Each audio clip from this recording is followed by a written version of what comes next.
Okay, welcome to another episode of DGM Starter. I'm joined here with Paul Shin, who is currently working on a really cool project with Skedgit. And it's a really cool service that schedules your meetings for you. So you don't, if you have a meeting with like 4 or 5 people, you don't have to find the perfect time in everyone's schedule that works for everyone. It'll do it for you. So um, I think what I love about this is it's like simple enough that you can understand it in a sentence like that. But welcome to the show, Paul. How are you doing today? Hey, I'm good, man. Thanks so much for having me on. Yeah, thank you for joining me. We've been trying to schedule something for a while, but it's just The it's great funny irony of it, I because know. your service is Skedgit, but it's like both of our schedules were a little bit crazy. So I'm glad you're Uh, here today, though. So like to get started though, I'm curious, like, what's your story with Skedgit? Like, when did you hop into this whole thing, and like, where's it been from day one up to now? Like, where are you at with this? yeah, no, absolutely, man. So, Skedgit itself started a couple years ago. I was introduced to the original two co-founders through another mutual connection that we both kind of knew. They were looking for it was extremely early stage, kind of ideation stage. They were looking for a go-to-market guy, a marketing person. At the time, I was like, look, I don't think it really makes sense for me to jump on. There's a lot of dev work that needs to happen, but glad to kind of work as like an advisor slash consultant, silent partner, however you want to label it. Whenever you have like a marketing or revenue question, I'm here. Let's kind of get this thing built up. And then it was the fall of last year that we finally felt like we had this thing tightened down to the point where it started to make sense for me to jump on. And then I think it was like September or October that we went full time into it, and since then I've been, I mean, I don't know, at least 40 hours a week. 40 hours a week I think is a light week for most entrepreneurs. But yeah, just pushing Skedgit 24/7. That's awesome. And um, obviously you're still like pretty early stage, but like, where do you see this going in the next like 1, 2, 3 years? I know it's early stage. Maybe I shouldn't say 2, 3 years. It's kind of tough to predict when you're that early on. Like, um, Sure, no, great question, man. Uh, you know, yeah, it's hard to tell. I wish I had like a crystal ball that would I just know uh-huh. exactly where we're gonna be. With that being said, we're pretty excited. We've had over almost 700 beta testers on the platform. They've given Awesome. us lots of great feedback. Through that feedback, we've iterated multiple times. We finally found like we've built a version that we're excited about, that works for everyone. And then we used a company called Venture Validator. I'm not sure if you've heard of them, but Funny enough, was it? I think it was Friday or a week ago Friday. I think I okay. had one of their co-founders on an episode. So Oh no way! I Is was it introduced Eric to or them recently as Tyler well. or who'd you work with? It was Tyler. Hmm. Cool, very cool. Yeah, no, they're awesome guys. Anyways, so we used them. They helped then push this out to a whole bunch of people who didn't know who we were to get just third party neutral feedback. That was also extremely positive. So right now we're just kind of tightening down those last little pieces, making sure the experience is pretty smooth. But yeah, I mean, we're at this weird point where we actually have customers who are waiting to sign paperwork. They're like, "Hey, we want to pay for this," and we're like, "Okay, give us just like another week. Got a couple last things to finish updating, and then yeah, let's get you guys onboarded." So we're pretty excited about where it's going to be.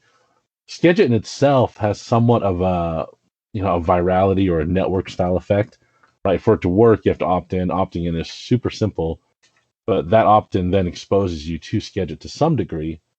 And so our hope is that by using it that way, that we'll see lots of people, kind of see what Skidget is, get excited about it, and then want to sign up themselves.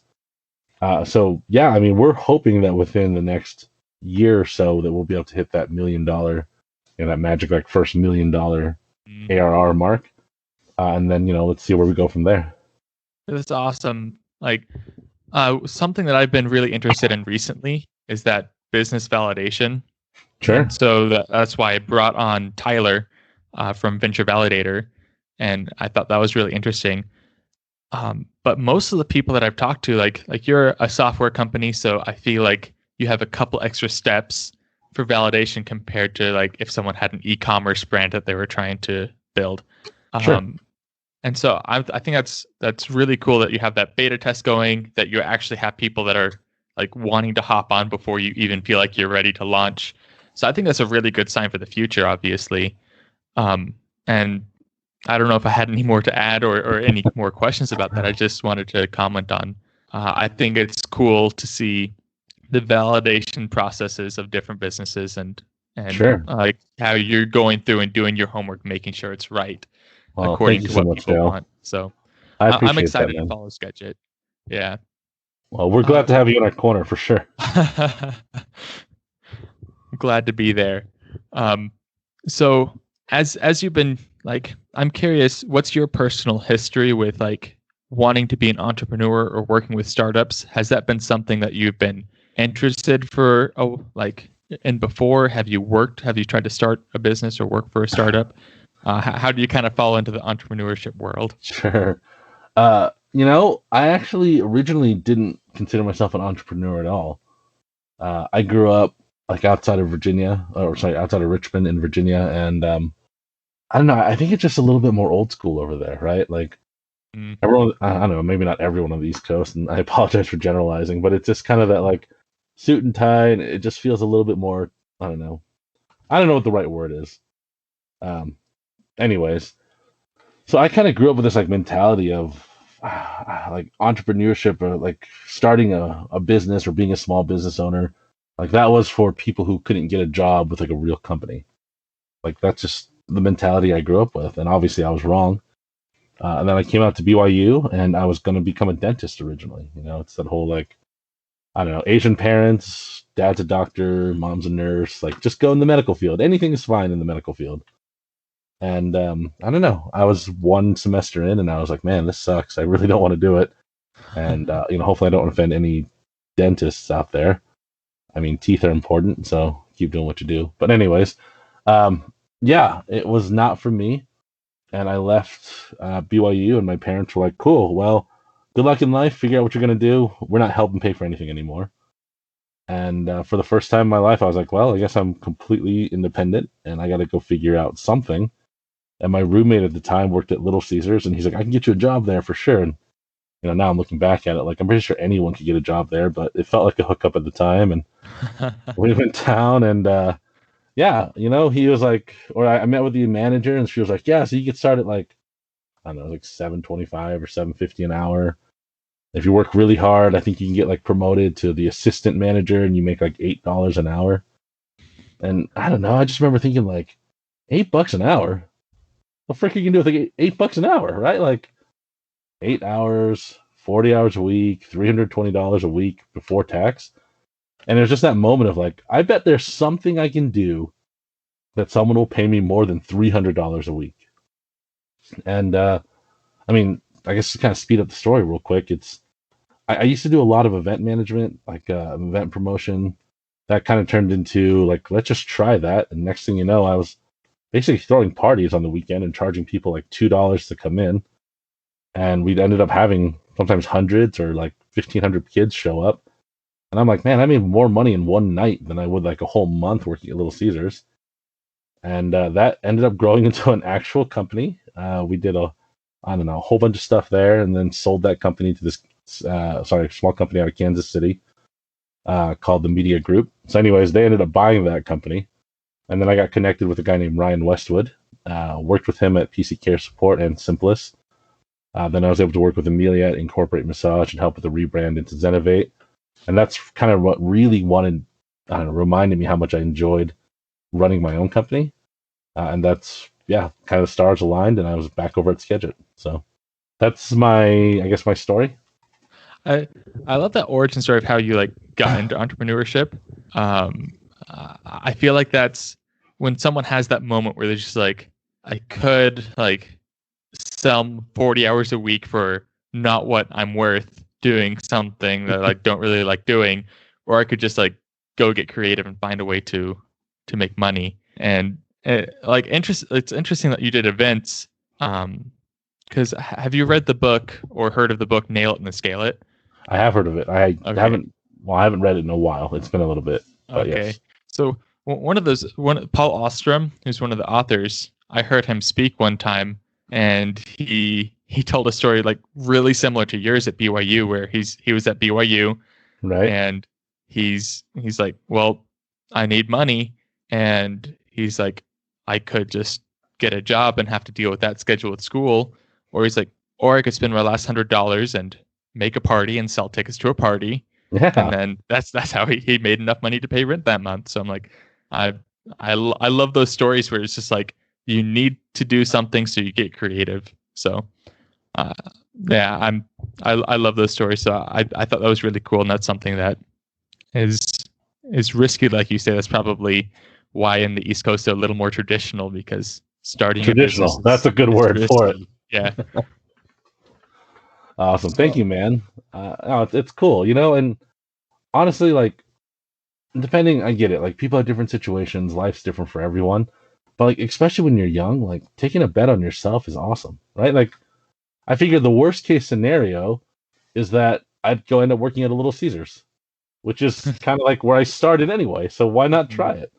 Anyways, no, thank you, man. That means a lot to me. and and and then like the next part of that story, which like anyone who wants to be an entrepreneur or is in that kind of same situation of like they need to do something so they get creative. But like after that, you went and got a job, which I don't think.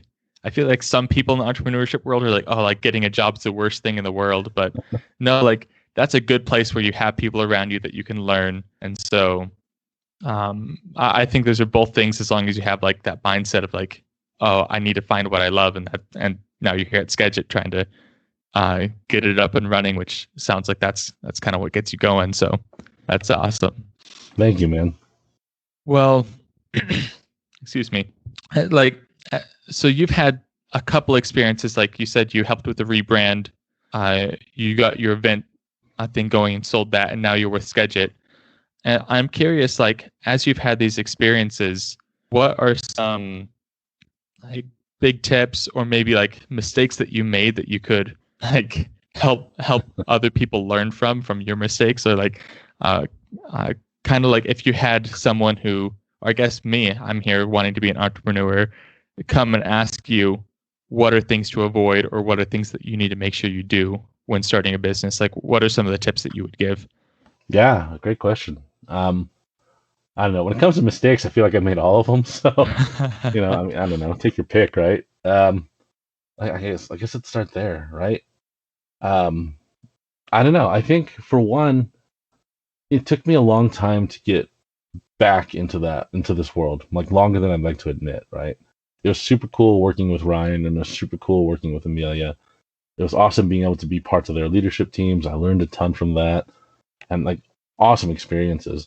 But I don't know how many other ideas I've had during that time, and I was just like, "Oh, the time's not right. The time's not right. I'll do it later. I'll do it later."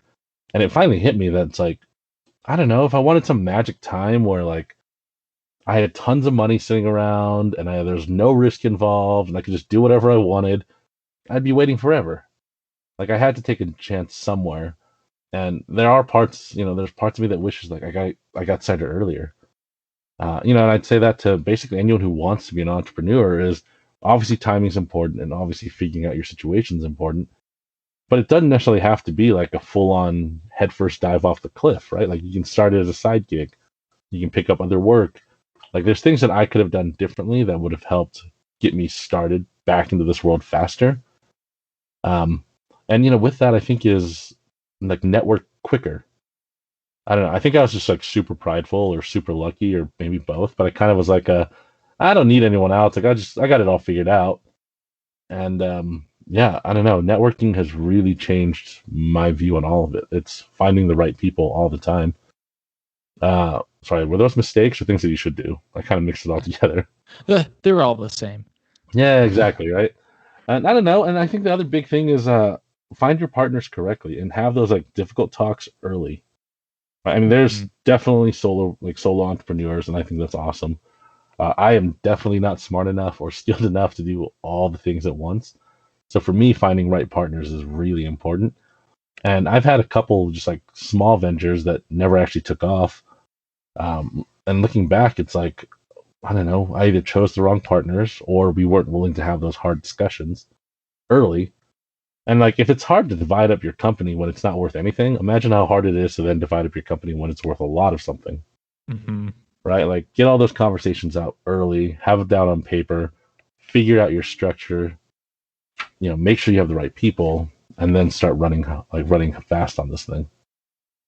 Cool. And with the finding partners, because I've heard like common mistakes people have is they just choose their best friend to be a partner, or just like, Sure.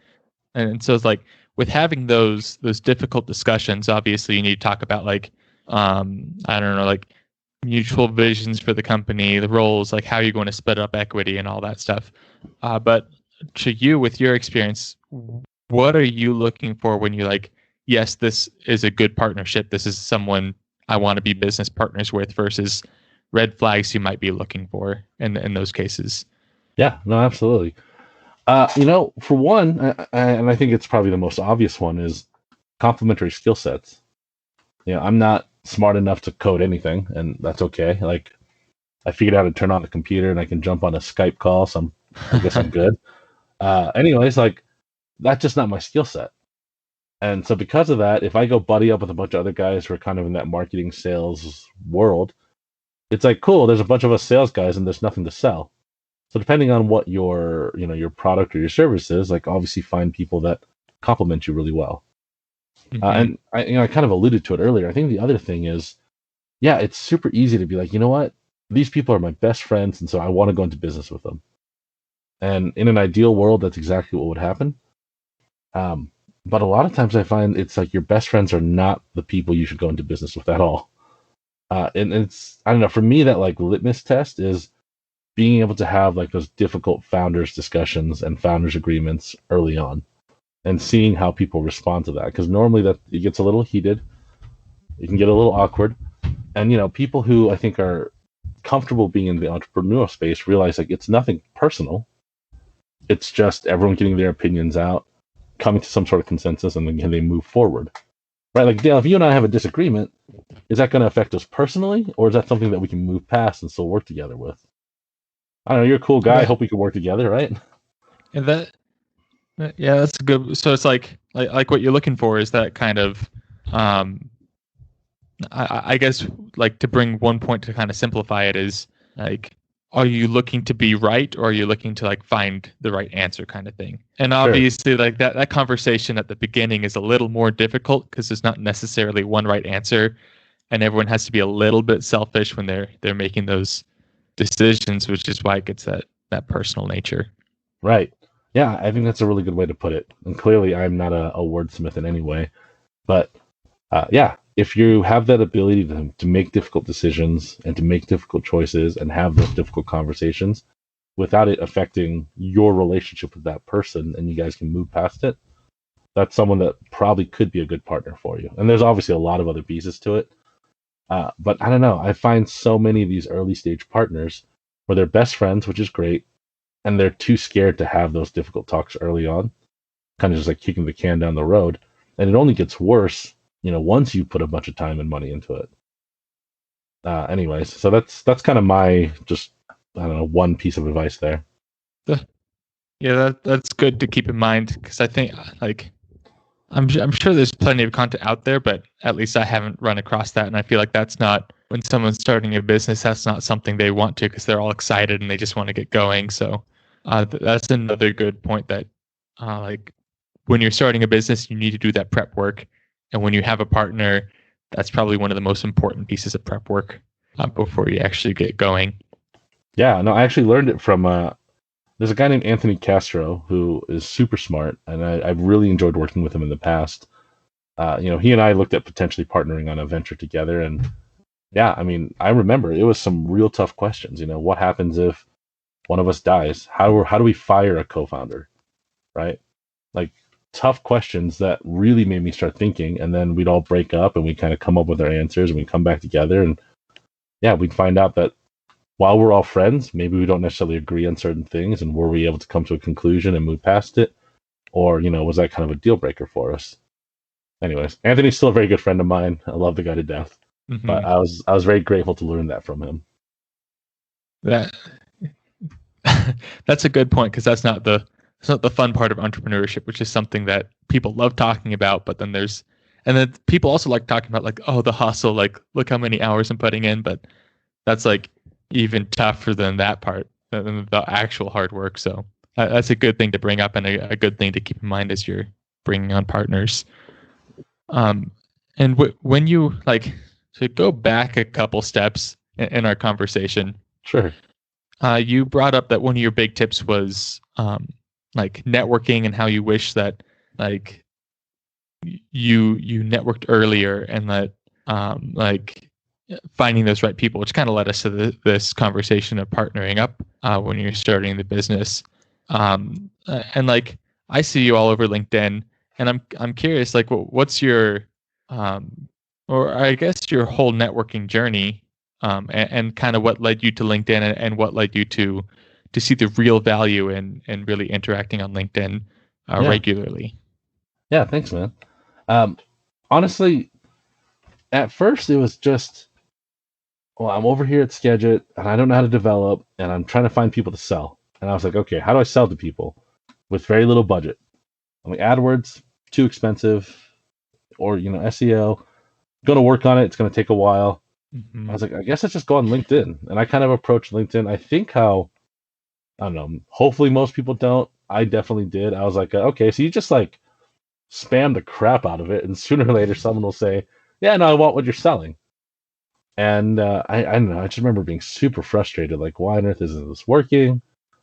And I don't know. Then I kind of thought, how many of those spam messages do I actually respond to versus like immediately delete and then disconnect from that person? And I was like, okay, well, that's probably why. And so I just took a step back and I started looking at like, okay, like what are the people, like what are these people who are really doing well on LinkedIn doing? And then I had this great conversation with Nick, I don't know, months ago, and he was telling me like, look, it takes a long time. Like you're going to put in at least a year on this thing, and you just got to be real, and you just got to have conversations, and you can't be out there selling all the time. And I was like, okay, like let me try that. And the first couple, like I didn't really get much interaction, and I was like, well, let's just keep pushing it and see what happens. And slowly, I found that like I had my own little space on LinkedIn, and I found some awesome people who, for one reason or another, actually wanted to hear what I had to say. And then as I started engaging with their content, then we started these conversations. And now, in no way am I like a big deal on LinkedIn, but I am getting, 15, 20 meetings a week where we get to know each other a little bit better. We jump on a call or we go to lunch together. And what's been great is like that's brought me, actual investors in my company, and it's brought us basically, again, these clients that are just like waiting to sign the paperwork. It's brought real friends and feedback and input, and I mean, really everything that I wanted. It's just all about who you know and how you connect with them and building these real relationships, and really remembering that like people aren't transactions, right? If I view you as just some guy that's going to get me on a podcast, I mean, one, I probably never would have gotten here, but two, like how much further is this relationship going to go? Versus if I view you as like Dale Harper, the person who has something really interesting to say, and I want to just get to know you as a person, that's great. And I think people can tell, right? You can tell when someone's just trying to sell you versus when someone wants to actually know you. Does that answer your question at all? No, I like that, and I think that's a really good point. And I think you people probably can't go and dig up and find this, but like you responded to one of my comments where I asked for like what your tips are for LinkedIn and growing that network, and like you summed it. It's basically what you just said, just summed up into fewer words. And I love that mindset because obviously, like, what's more valuable, a transaction or that relationship? And then even if you try to put it into monetary value and just take the value of the actual relationship out, if you build that good relationship, it's a lot more likely that maybe 5-10 years down the line, I have something that would be great for Skedgit, or maybe a completely different venture works better. So like it's that relationship will go across, like no matter what project you're working on, it's still there. While if it's transactional, you have to resell them every time, it feels like. Yeah, no, that's exactly it. And I think you bring up a really good point, right? Uh, Again, at least for me, and maybe people are just smarter than I am, but I'm always looking at the here and now. And it took me a long time to realize like the here and now is not the definition of who I am, right? Like there will be a future me, and there will be future product or projects, and there will be future ventures. And yeah, if you think of people just in terms of a transaction, you're only looking at them for like what value can you bring me right now. But when you view people as like a real relationship, it's it's a whole different ballgame of how are we going to work together in the long term? How can we learn from each other? How can we help each other out for however long this relationship goes? And yeah, I'm super excited about what that brings. Yeah, and that's awesome. And like, and just a curiosity question, like, how long would you say that you've been on LinkedIn with that mindset of just building good relationships and treating them like people? Honestly, it's pretty early on still. I think I started probably January, like beginning of Oh, the dang. year. Yeah, I mean, I think I got lucky with building some good connections right off the bat. I don't know. The other thing is like, I was so scared of posting on LinkedIn. And I don't know why. Like, I was just so worried about like, what if people don't like what I have to say? What if they, I don't know, what if they think I'm dumb or I don't know, whatever it is, right? Like maybe it's just that fear of rejection, probably.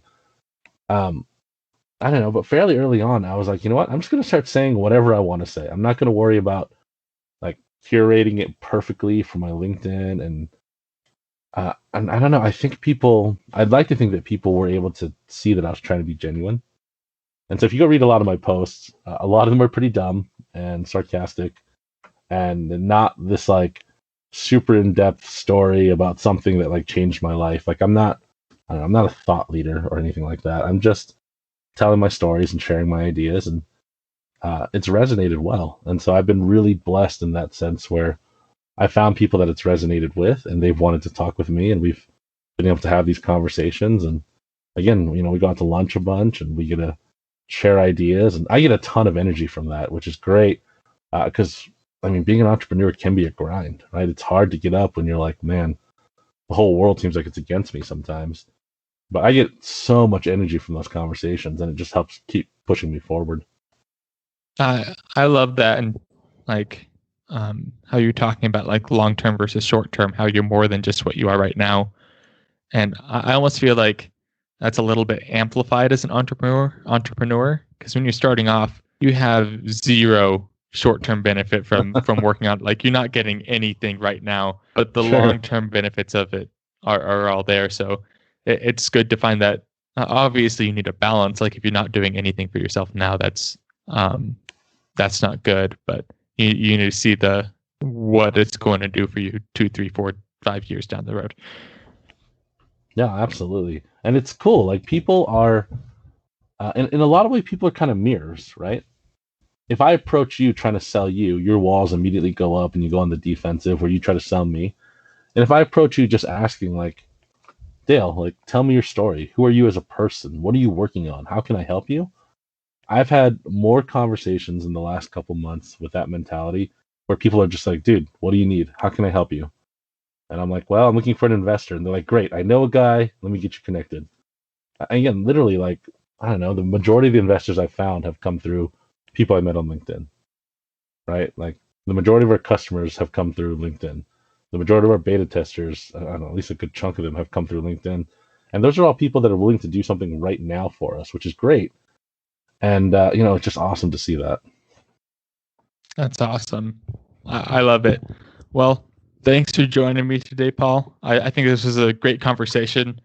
I wish we could take it further, but I think we both have things to do after this. But thanks for joining me. I'm excited to follow Skedgit's journey over the next several years and see how fast it grows. Um, and for everyone who's listening, like, I know it's not live, so hopefully you'll listen and get to this part when I post it. But let me know down in the comments, like, kind of some of the benefits that you got from this conversation. I'd love to hear like certain points that you pulled out that maybe value adds that you can add. So thanks again for joining me, Paul. It's been a lot of fun. Yeah, glad to be here. Thanks so much for having me, man.